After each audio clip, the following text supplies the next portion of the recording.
World Pork Expo 2022 recap and reflection with Crystal Spring Hog Equipment. Welcome, Todd Heisterkamp. Good afternoon.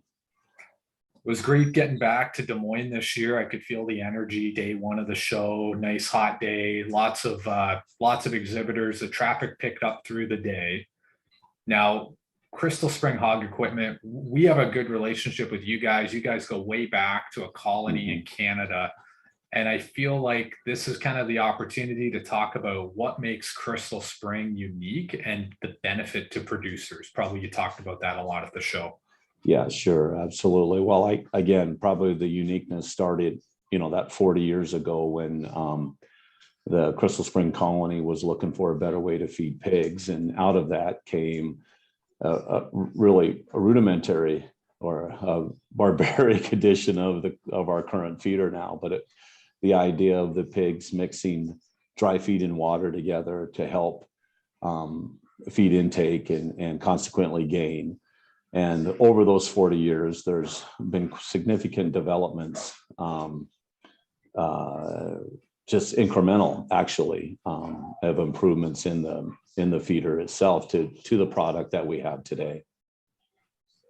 What is the number one take home for producers about Crystal? Well, everybody's looking for efficiency improvements, whether that's in the sow barn with getting more piglets out of the litter and healthier piglets and higher litter weights, all the way to the finishing barn and having the pigs grow as fast as possible with good feed efficiency. And I think, whether it's in the United States or in Brazil, those farmers are looking for those same things to help them improve and be more efficient and more profitable ultimately. So you're in Des Moines last week, you're in Brazil this week, the travel never stops. Now, I'm going to get an analysis from everyone, their take on the World Pork Expo. Do you have an outlook and analysis for us?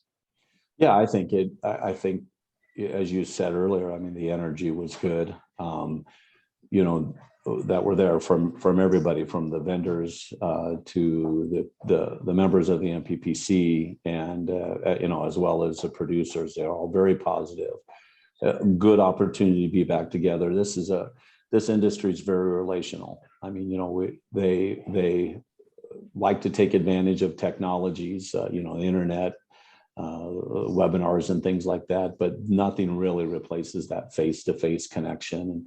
And we value that just as much as the producers do, and be able to come and visit, see what new technologies are available for them. And then same thing from us, that we get to touch those end users of our products that maybe we don't get to regularly touch or regularly see throughout the year. So it's always a good opportunity. And we've missed that the last couple of years, with the pandemic is we haven't been able to travel as much as we normally do, and whether that's in the US or worldwide. So it's good opportunities for us. The energy was positive. Very, very challenging. A lot of challenges to pork producers in the world, and yet they still think, we still believe that we can find a better way. We can still continue to make improvements. So pretty exciting times, I think. You still see continued improvement next year? Yeah, I think as feed costs come up or rise, as fuel costs arise, farmers are going to continue to look for improvement. So opportunities for companies like ours to innovate and try to meet those needs, that becomes really critical for us and our survival in the future. So I think we're always looking for and listening for what are the challenges that the producers are having, and what can we do to help that out.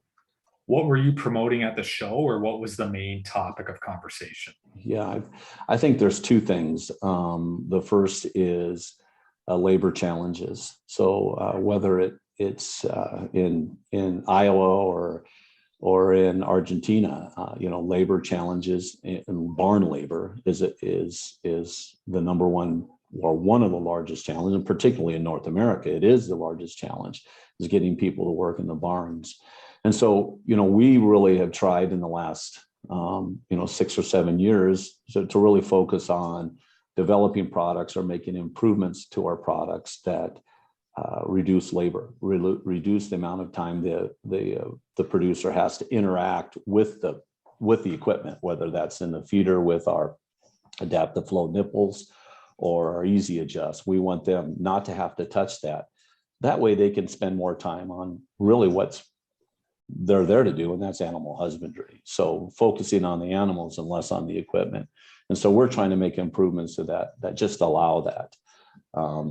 So that's really the main topic that we have been really discussing most, in addition to, the improvements for example, in the feeders with average daily gain and feed efficiency, compared to other feeders on the market.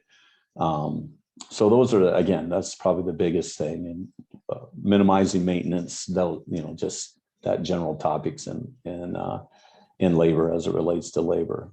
The second thing is, and maybe the greater, even to the consumer, is what's sustainability, and we've been investing in research to say, let's look at water, how much water the animals need to use, need to have, and how much disappearance, water wastage there is. And we've come with recent research that says there's up to 50% difference between a dry feeder and a wet dry feeder, or our dry feeder and our wet dry feeder, of less water disappearance. So 50% improvement. And what does that mean, in manure management and all the throughputs to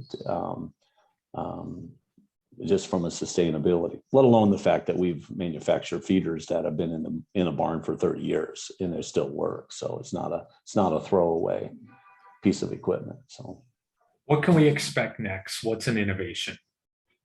Yeah, I think we're going to continue to make incremental, maybe not significant improvements. We've looked at different feeder designs in the past, and nothing really seems to perform with what our base unit is there. And so we're going to continue to look at incorporating technology, RFID, how do we maybe medicate through the feeder to make certain that the medication isn't going down into the pit. I think there's some great opportunities for us there. So, well, thanks for joining us on the World Pork Expo 2022 recap and reflection, Todd Heisterkamp.